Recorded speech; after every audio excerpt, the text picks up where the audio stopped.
What's up, everybody? Spencer Harding here from the Radavist. Today we're discussing the Surly Moonlander 2.0 right behind me. We got a lot to unpack here, so pardon me if I take a nice cozy seat here in the shed while we chat. There's two things I want to focus on that are the truly defining aspects of this bicycle. First being the 24-inch rims with their accompanying 6.2-inch tires, as well as the choice of Surly to use a Pinion gearbox for the first time ever on one of their bicycles. When I first heard about this bicycle, I was very excited because Surly was the first company to make a production fat bike back in 2005 with their super revolutionary Pugsley. So I was super excited to see Surly returning to their roots and to a party they very much started by pushing the boundaries of what fat bikes are capable of once again. The defining characteristic of this bike, and the biggest decision that informs every other decision that was made in terms of geometry, frame design, are of course the new 24-inch rims and their accompanying 6.2-inch tires. So typical fat bikes up to this point were originally 26-inch rims or 27.5 in the last few years. What Surly did here is they took what was possible with modern components and modern chain lines and standard spaced hubs, at least for right now, and they saw what the reasonable edge of that was, and they found it to be around 6 inches. By making the rim smaller, the tire larger, they kept the effective outer diameter. So on a 26 by 5 inch tire, the effective outer diameter is very similar to what you get with a large 29er tire. You're going to see the same thing here. The effective outer diameter of this 24-inch rim with the 6.2-inch tire is still roughly the same as a 29 plus wheel when you factor in tire, rim, and everything. So that keeps the geometry very similar, and they knew that was something they could work around. This also begs to ask the question, like, why do we need bigger tires? Why do we need everything bigger? What necessitates this? And I'll get into that later because I took this on a trip that I've been planning to go on for many years, and that required a bike like this to actually complete and get through. So if you've ever ridden a fat bike on a non-groomed trail or through really deep sand or on just the loosest terrain you could possibly imagine, even current fat bikes have a hard time getting through some of that terrain, and you will wind up walking, and you will lose traction, and you will lose flotation. So Surly saw they had room to go bigger with what was available right now, minus a few things they had to have, made for them by Pinion. And they saw that they could go up to about 6.2 inches without pushing into something that was entirely new. As this tire is compressed at low PSI, that footprint gets wider and wider, even more so than you would have on like a 5-inch tire. And that just increases your flotation. And if for people riding on the edge of what's rideable, this is an exciting development. The second part of this bike that shocked a lot of people was the fact that Surly, for the first time on any of their bicycles, used a Pinion gearbox, which you can see right behind me. So if you're unfamiliar with these, it's more like a car transmission. Everything is housed inside the bottom bracket in this little case right here, and then you have a single speed gear that's driving the actual rear wheel, and all the shifting happens internally. So this one features a 9-speed gearbox. They have multiple speeds and versions of this that exist. 9-speed made a lot of sense for this bike because you're not going to need a ton of nuance. At first, I was pretty bummed that they used a Pinion gearbox. They're heavy. The engagement is really poor because the front actually freewheels as well as the rear. So you're basically combining the engagement of the rear hub and of the gearbox, and the gearbox does not have great engagement. I will say that my mind was changed.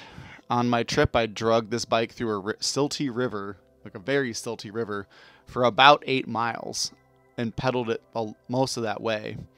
And the gearbox went underwater, the chain went in the water, everything got drug around, and I had no issues. Like, it pedaled fine afterwards. It's kind of astonishing. So while I think there's a lot of argument for this possibly just being a single speed and not having to deal with the extra weight and complications of a Pinion gearbox, it worked. It worked really well. I was super surprised. I didn't expect my mind to be changed in this regard, So cheers to Surly, you won my vote. Looking at these two decisions that Surly made to include a Pinion gearbox and these new 6.2-inch tires informs all the decisions they made with this bike. So the long wheelbase is to be more stable in loose conditions. They could have done an elevated chainstay and gotten the wheelbase much shorter, but it didn't ride as well in their testing. It's a little weird. It's off-putting. It makes the bike longer. It makes the bike heavier.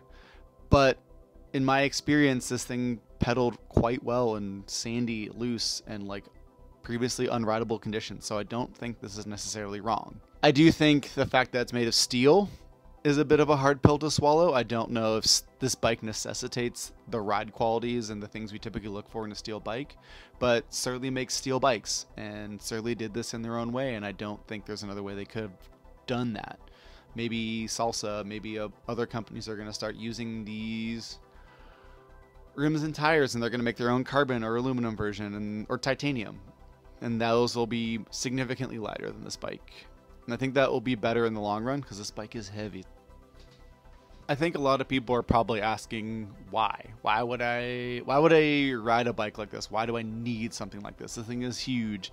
It requires its own Pinion crankset that was designed specially for this bike to get the Q factor and the chain line wide enough to work with this massive set of tires. And the answer is, if you want to go somewhere that people haven't gone before, you're gonna need a bike like this. So we've watched people over the last 2 decades do incredible things with fat bikes, you know, traversing the Iditarod, traversing parts of Iceland, and anywhere you can imagine, like snow, sand, or just unrideable terrain. Like, fat bikes are the reason that you're able to cross that kind of stuff.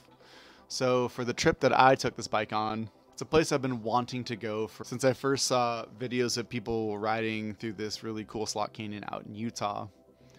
And I've always wanted to go there, and when this bike got previewed, I knew there was one place I had to go, and this was the perfect trip for this bike. Got the bike, got loaded up. I pretty much barely rode around the block before I just threw it in my truck and drove out to Utah to go on this trip. Once I actually got to where I was trying to get to, on the way back, I decided to try something different than what I had seen other people do when they went to this canyon, and that was to ride out the river. This is where this bike becomes really interesting, and this is where the eccentricities of all of it really shine, was that I rode this bike down a river. I mean, it was only like maybe ankle to knee deep, so not like a raging river. It's a slow flowing desert river. But I pedaled this bike down a river and was able to ride, was able to pedal.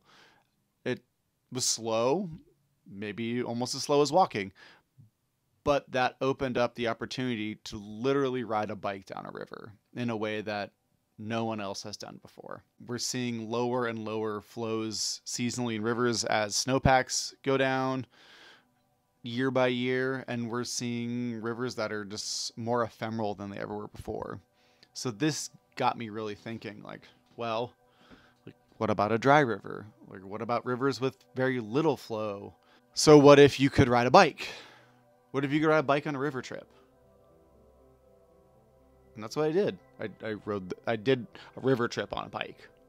And that's wild.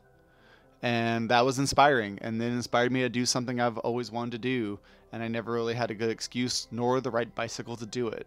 So having this bike around allowed me to go visit this beautiful place I've dreamed of going to and experience it in a way that no one has. And that's what traveling by bike should be. It should be about experiencing places and doing things you never thought you could do and seeing them in new, exciting ways, and like opening doors for other people to experience them. And having a bike like this, in the end, is really just about getting out there and like going somewhere crazy and weird that you never thought you could ever ride a bicycle before. And that's what this bike is about. We can talk about geometry, we can talk about chainline, we can talk about gearing, but in the end, it doesn't really matter, because this bike is just wild, and it's about going to wild and weird places you never thought you'd ever consider riding or never thought possible.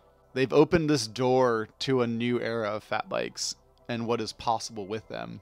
And we're going to see more bikes that are going to use this tire and rim combo. And we're going to see more bikes use this Pinion gearbox because this works. And I think Surly deserves a little bit of applause for having opened that door for everyone.